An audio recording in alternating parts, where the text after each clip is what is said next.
Hello, I'm Jothy Rosenberg, the host of the Designing Successful Startups podcast, where each week I have a guest on to regale you with stories of their startup adventures. This podcast is a companion to my book, Tech Startup Toolkit, How to Launch Strong and Exit Big. This is episode number 36. Our guest today is Doug Weisman. Doug is the former chairman and co-founder of VideoLink, a company that provides live studio and on-location video production and transmission services for domestic and foreign TV networks, corporations, and medical organizations. After growing the company throughout the Northeast over 26 years, the business was acquired in 2016 by AVI SPL, a U.S.-based international audio-video integration firm. Inclusive of VideoLink, Doug has worked for 40 years in the television production industry as a producer, director, and director of photography. And in retirement, he's keeping one foot in the video production world. He has been the director of photography on 2 recently produced documentaries. And here's Doug. Hello. How are you? I am good. It's good to see you. Likewise. Been looking forward to this because you're like the, the ultimate startup guy. You self-funded, ran it for years and years, sold it. It's going to be a great story for people to hear. But let's start with where are you originally from and where do you live now? Okay. I grew up in Newton, Massachusetts, on the south side of the city, and post getting married, moved to the north side of the city in Newtonville.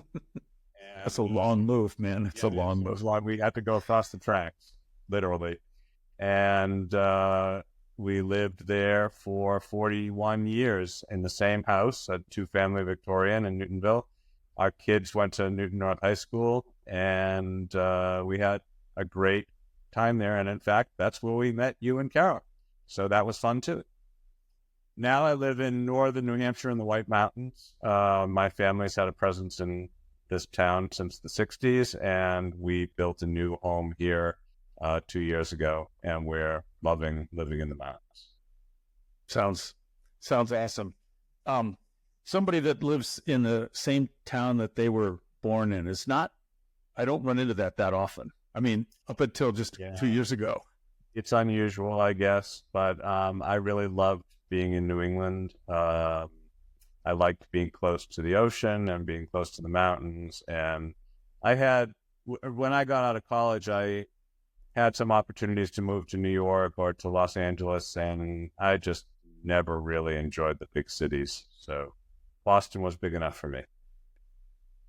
When we were moving here from California, we didn't know anything about the area. We just did, some research, and we knew we had to live near Boston because that was where the startup was.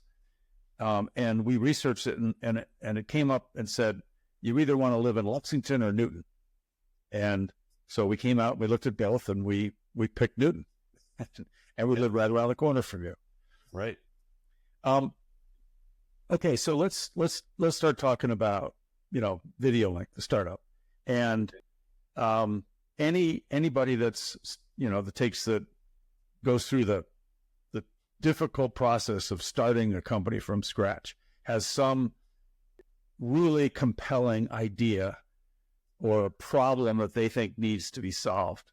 And so what was it that was sort of the germinating idea for VideoLink?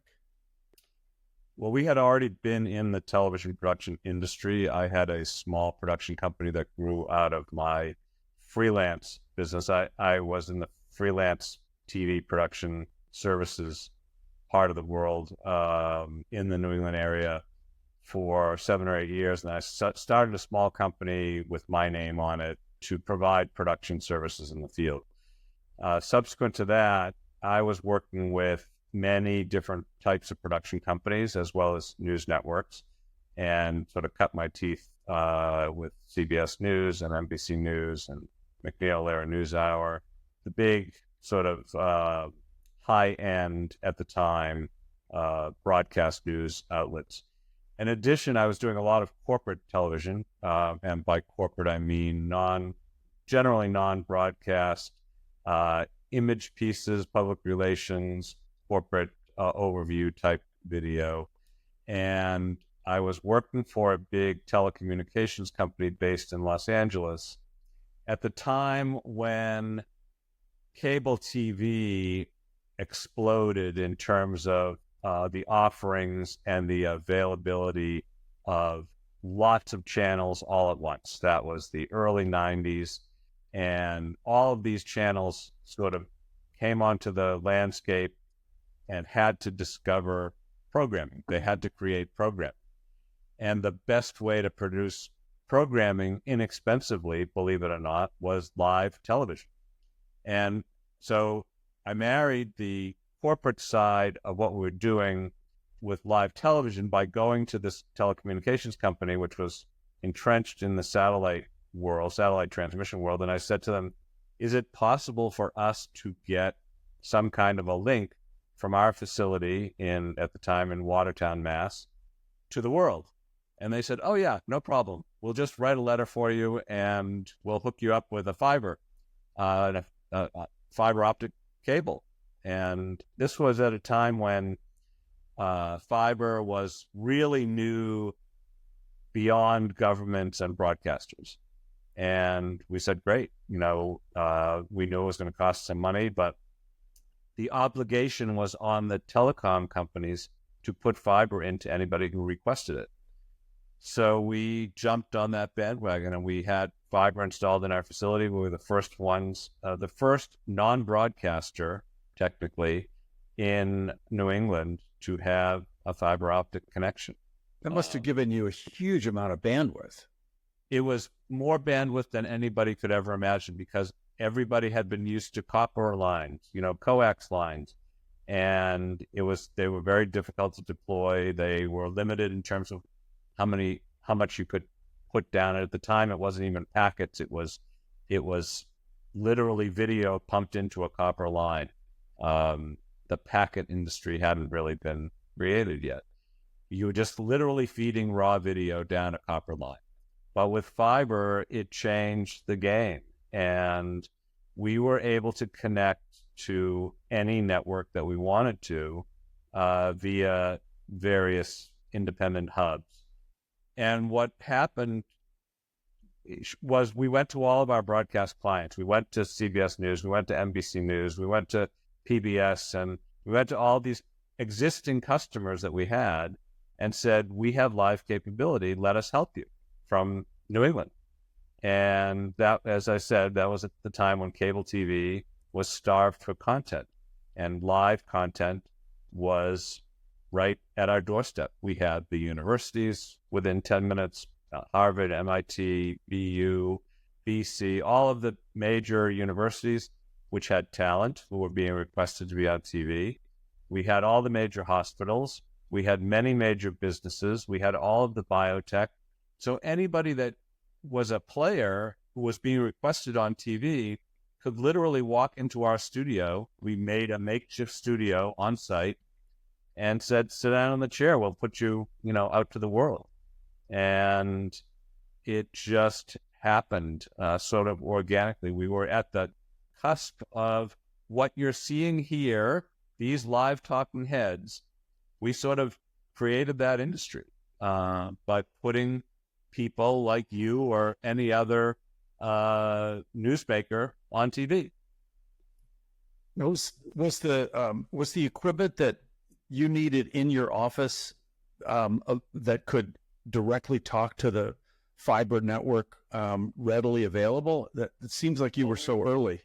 So what we were doing was using our broadcast TV cameras that we would use in the field and broadcast audio gear, and we were literally plugging it into a very basic rack of equipment that connected to the fiber facility. And it was literally down the hall. The rack of equipment that we had was down the hall from our makeshift studio at the time. And we would literally take one camera for one part of the house and plunk it down in an office in front of a background and plug it into the rack. And it was literally feeding raw video and audio into a line that could handle that bandwidth. It was, at the time, in the early 90s, pretty basic, but it was providing broadcast quality video to the world. Wow. And it really opened lots of doors for us. And then you built the whole thing, the whole company, organically. You never had investors. You never raised money. Correct. How did you do that? Sweat equity mostly. Well, it was myself and I had a partner who was in a similar production company in the same building, and we were very friendly, and we got together and said, we could do this. You work for certain networks, I work for other networks. I had a person on staff who was a salesperson, and I said to her, go out to the world and find out who wants this service. And basically what we were doing was providing live shot material. So guests would come into our studios, and generally it was happening in the early morning hours for sort of breakfast TV time, and in the evening, like 6 to 11 at night, when they had all these programs on that were basically talk shows. So, for instance, as one of our biggest guests at the time was Alan Dershowitz, the attorney from Boston, who was working on the O.J. Simpson trial. And that trial just blew up talk television. And he was in our backyard. His home was 10 minutes away from our studio, and his office was equally 10 minutes away. And he was a media hunt. He wanted to be on TV. And 3, sometimes 4 times a day, he would show up in our studio, and we would connect him to every major news talk television show. And those types of people, Doris Kearns Goodwin was another one. She was highly requested as an expert on presidential politics. And these people would come into our studios. We would treat them well, and they weren't our client. They were simply the guest, and we connected them to the world. Would the big networks call you when there was something as mundane as a big snowstorm, or was that not? In fact, that's actually a really great example of what we did. And this is a tune to what it means by sweat equity. We were doing this. Basically, we created a live shot rate, if you will, a cost per live shot. It had nothing to do with necessarily the labor involved and how much time we were spending, my partner and I, and our minimal staffs. We had a huge snowstorm in Boston around that time, and the mayor of Boston was being requested to be on TV. So we literally ran wires, cables outside of our front door. We plugged in these heavy-duty lights. We brought a camera out into this raging blizzard, and we put the mayor on TV outside in the snow for the Weather Channel, for NBC News, for whoever wanted to talk to him about what it's like to have a snowstorm in your city and be totally inundated.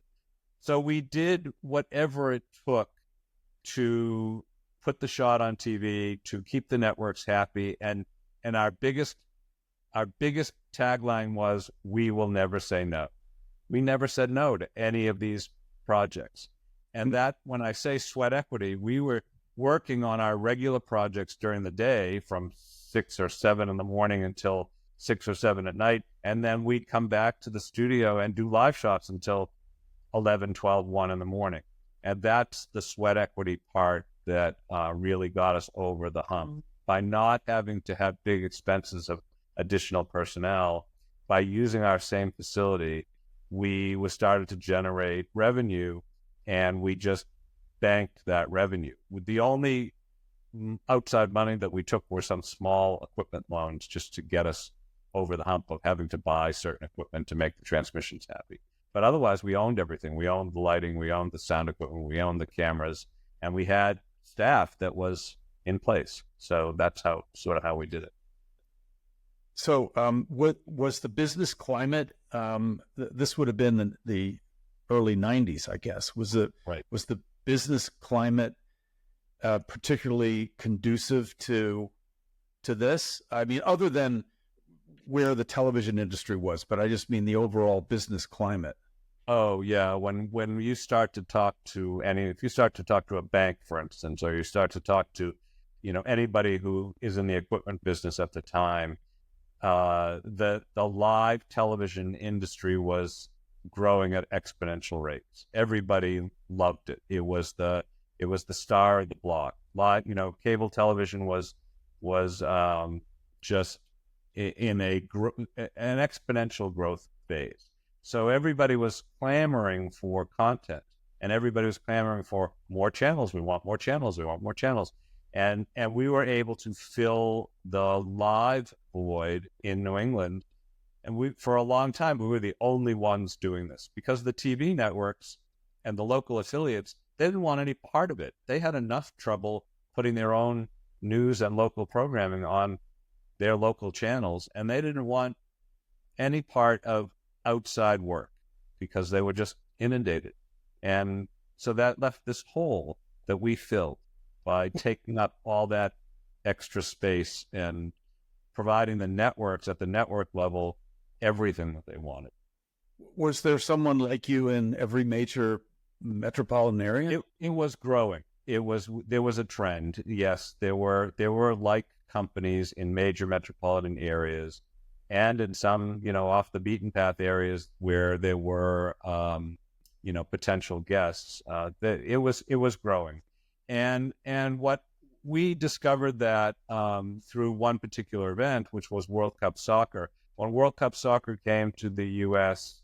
The first time, which was 1996 or 98, there were 9 cities across the U.S. That hosted World Cup Soccer, but there were no outside facilities available for the people that were not connected to the rights holders. So what we did was we got production companies like us in those 9 cities, and we basically had a summit.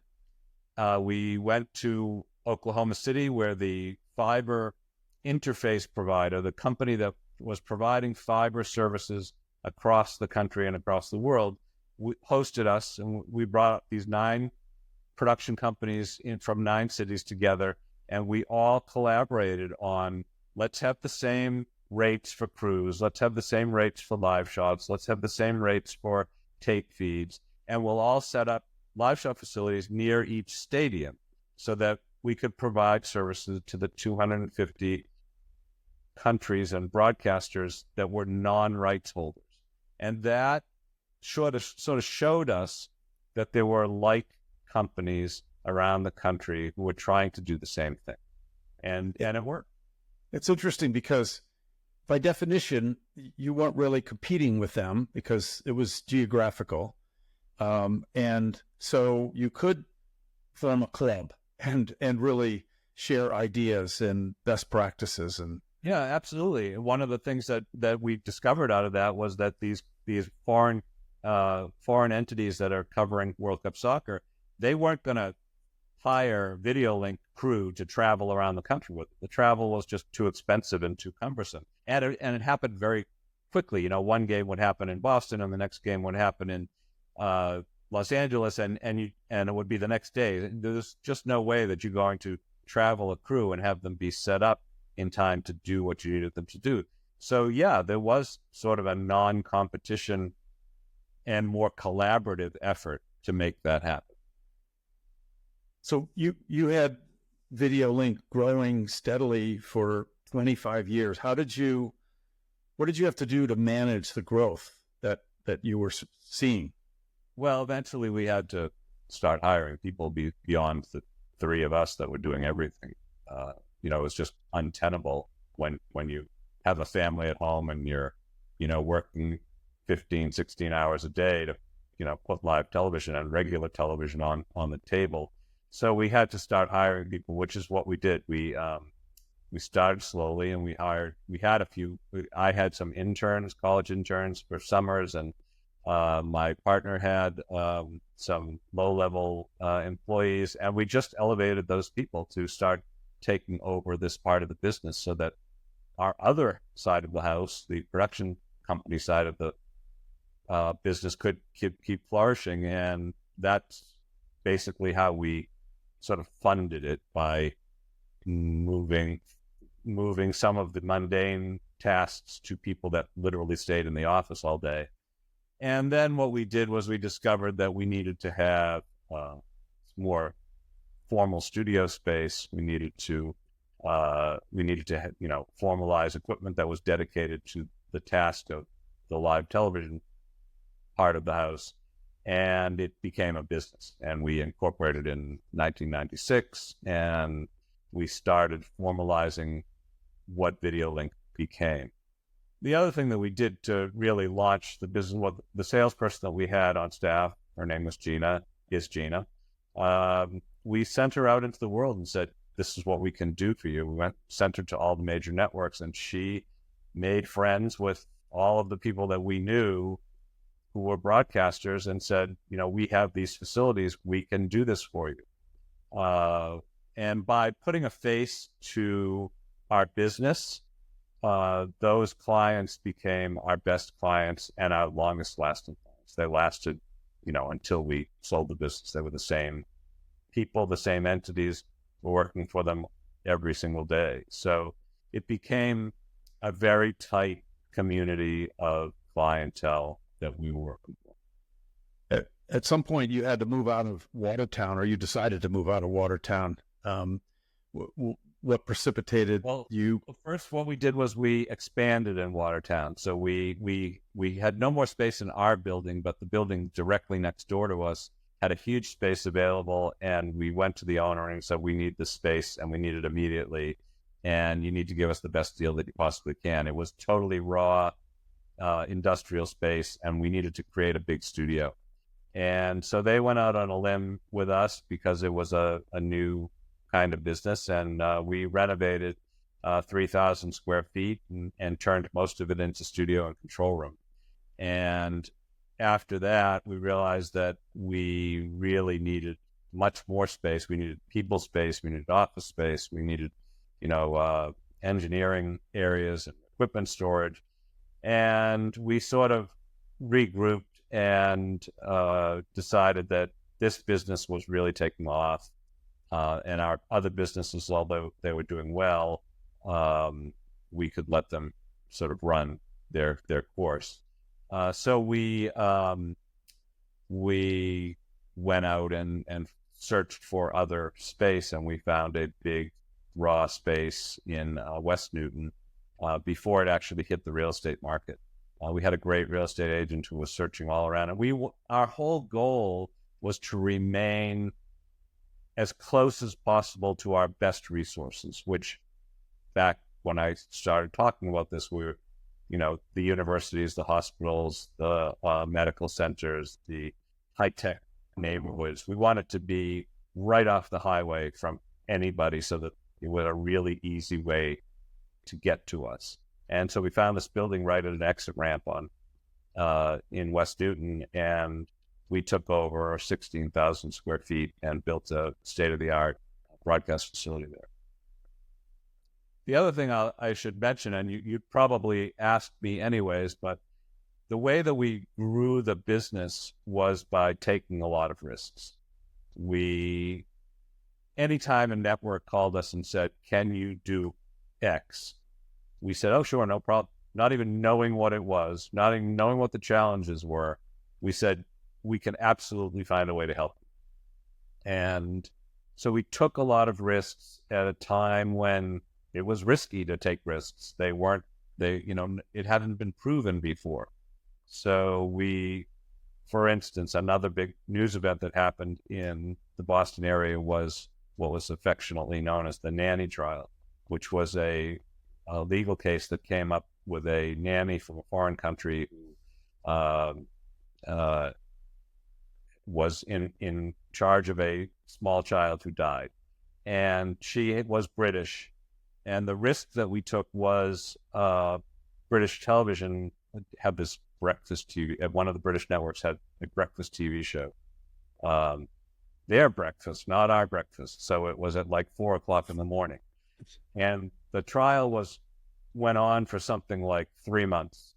And they wanted a broadcast every morning, 5 days a week, from in front of the courthouse. Now, that's no easy task because the courthouse is public-private property. It's in the middle of downtown Boston. It's not on it doesn't face a street. It's on a interior courtyard, and it's 4 o'clock in the morning. So, how do you do that? So it's dark. And it's dark. Exactly. And there's no studio there, and there's no equipment, and there's no easy access. So the network came to us and said, "Can you do this?" And we said, "Oh, sure, absolutely." So we went to our fiber optic supplier first and said, "We need a fiber drop in the middle of this courtyard." Of course, we got permission from the court and from the city of Boston. And we literally set up an outdoor venue for live shots every morning of every weekday that the trial was happening for like 3 months. And what months was it? Was it during the? Of course, it was winter, right? It was like October through December, right? So, we had to convince our staff that, we had to staff this every morning at 4 o'clock in the morning for like 3 hours. And that launched us into the international broadcast community because we could do it. We made it happen. And it was, we had a heck of a lot of fun doing these crazy events. So that's how I was going to ask on this, when you said yes before you had, done all the things to make it possible, I've tried to get permission from both the courthouse and from the city of Boston for things. And it's not a foregone conclusion that you're going to get approval. No, and that's true. Did you have a fallback?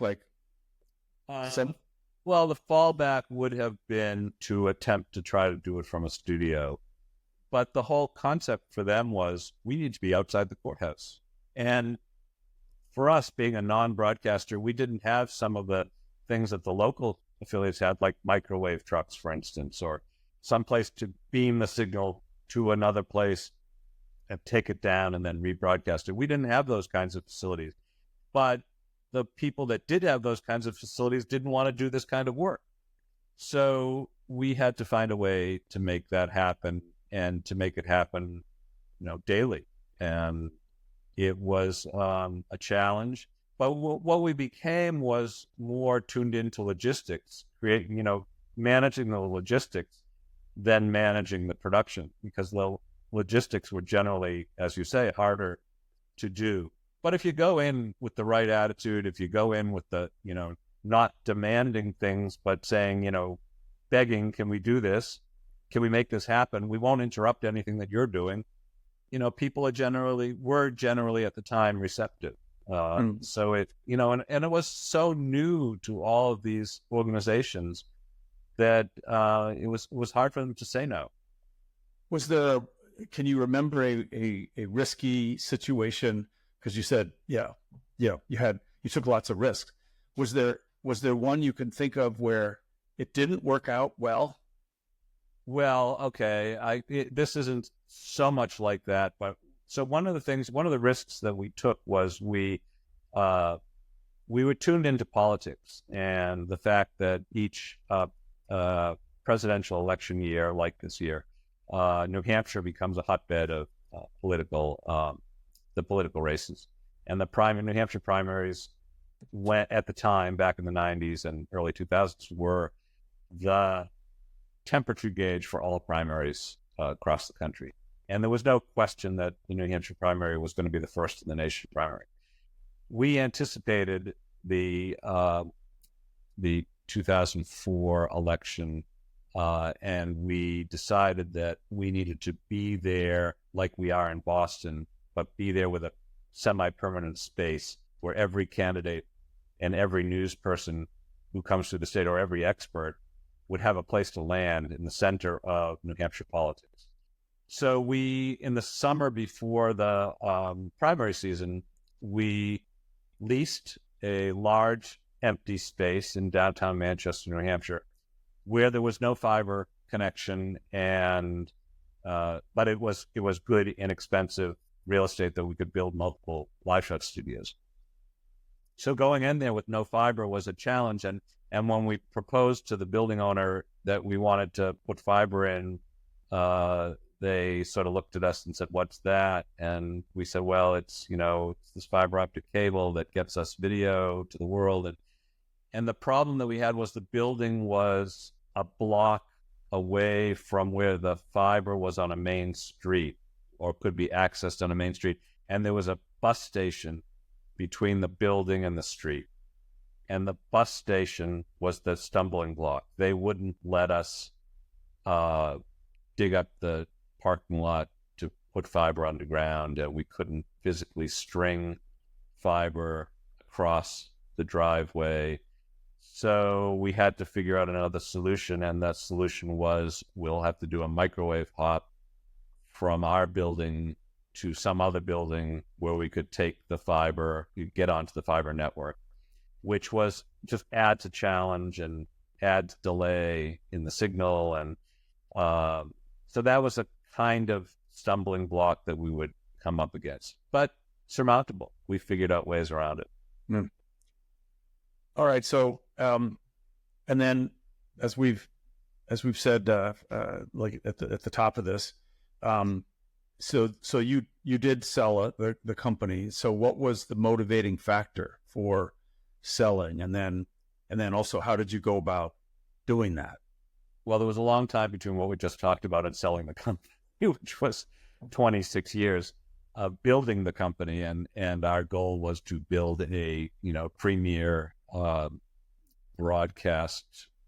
private broadcast entity, which we did. And we also incorporated a creative arm. So we had a big creative team that was doing non-broadcast production in a creative way. We were doing corporate webcasting. Webcasting came onto the scene.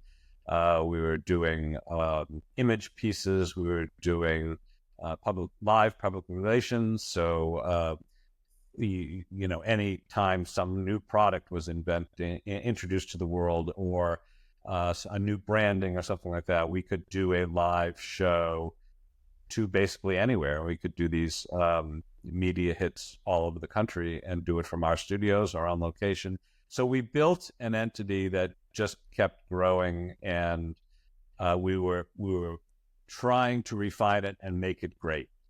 And so our goal was, at some point in time in that process, was to build the company to a point where it had a lot of value and it was very unique, and that someday, partners and I could sell the entity and walk away and retire.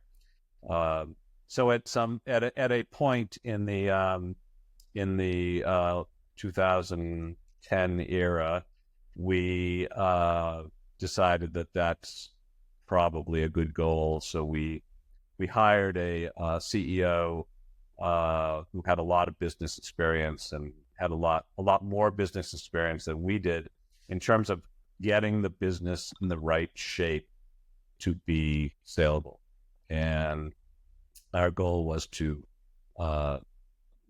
just clean up everything, make sure our financials were in order, make sure our accounting department was top notch, make sure that all of the departments within the company were chugging along it and producing at the right pace, and that we had the right people. And we cleaned up all of our leases. We had leases in many cities, so we brought in somebody who could manage all of that while my partners and I were doing the work. Basically, we were managing the production. And we thought it was going to be a 4 to 5 year process. It ended up being a 6 to 7 year process. And then what we didn't anticipate was that the business was so unique, because we were not your ordinary video production company. At the time, there were video production companies that just did video production. We did a lot of other things. To market that uniqueness was very difficult, and we didn't realize that at first. So it took a lot longer to market what we had than we anticipated. Did you hire an investment banker type person? We did. We interviewed 5 or 6 investment banking firms from the Boston area, and we did hire a company that was specialized in mostly tech businesses, and they got us. They understood us. They could see the uniqueness. They understood what we were talking about, and they were able to translate that into layman's terms to some degree, or to market it appropriately. So we marketed around the world, actually. We sent our information to about 250 different organizations that requested it, that were interested. And we had one failure in that process. There was a British company that was very interested in us, and they owned a bunch of companies that were private equity backed group that owned a lot of companies that were suppliers of equipment to our industry. So they were suppliers of equipment to the video, film, audio production industries. So they understood the technical side of what we were doing. I don't think they quite understood the production side of what we were doing. So that was sort of a difficult thing. And they unfortunately couldn't get out of their own way in terms of creating a deal. And eventually we said to them, this isn't working. We have to go back to the drawing board, and we parted. That was try number one. And then try number two was also a private equity backed company, a much bigger company, almost $1 billion in sales. And they still are a audiovisual integration firm. So a company that builds audiovisual systems into corporations and industry and universities and governments. And so they were very keen on the technical side of things. But at that time, we had a bunch of intellectual property. We had some very sophisticated intellectual property that allowed us to control studios that we were building in remote places, and we could operate them by remote control. And we built the software package, and we actually patented the software that we used to do that. And then in addition, we built and patented a transmission system over the internet with very high quality and very low latency, so that you and I could have this conversation over the internet, but in a broadcast quality format. So we had these bits of intellectual property, and that was something that the company wanted. They didn't quite understand how it could be used yet, but that was sort of the icing on the cake that made us attractive, in addition to the production side of it. So that deal took about 8 or 9 months to come to fruition, but it ultimately did. And that's the deal we went with. And my partner and I set up the deal so that there would be no tail and there would be no consulting contract, and we would just walk away and the company would remain intact, which is what happened. Then you skied off into the sunset. Pretty much, yes. I did a little bit of follow-on freelance work with them as a director and as a producer. And after about 2 years, I said, that's enough. I don't need to do this anymore, and went on to other things. So starting this up in the first place, and standing in front of a courthouse in the winter at 4 a.m. and working 15-hour days, pretty obvious. Like most startup people, you have a lot of grit. Yeah.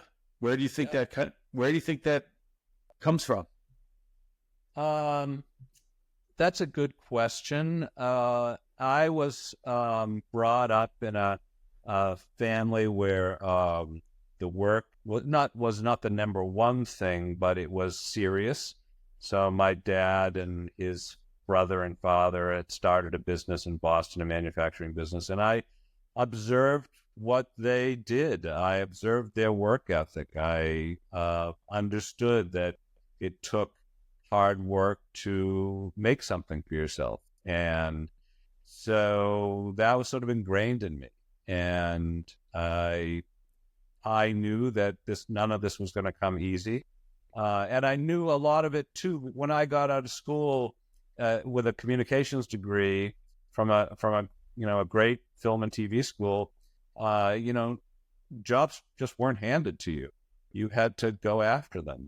And at the time in the late 70s, there were 10,000 or so graduates from film schools and about 1,000 jobs across the country. So, the ability to get a job in your, selected field was not as easy as one would think.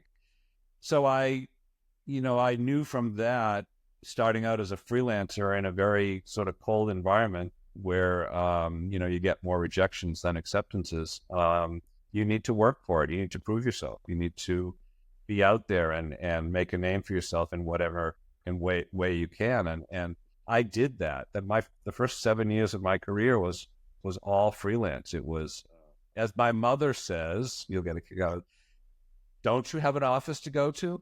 And I never had an office to go to. My office was wherever the next job was. I would sit by the phone on Sunday night and wait for that call to ring to say, you're going to cover this, or you're going to shoot this next week, or whatever it might be. So it was really a lot of, hitting the ground and meeting as many people in the industry as possible and getting your name and your talents out in front of them. So I guess that's where the grit came from. I worked very hard.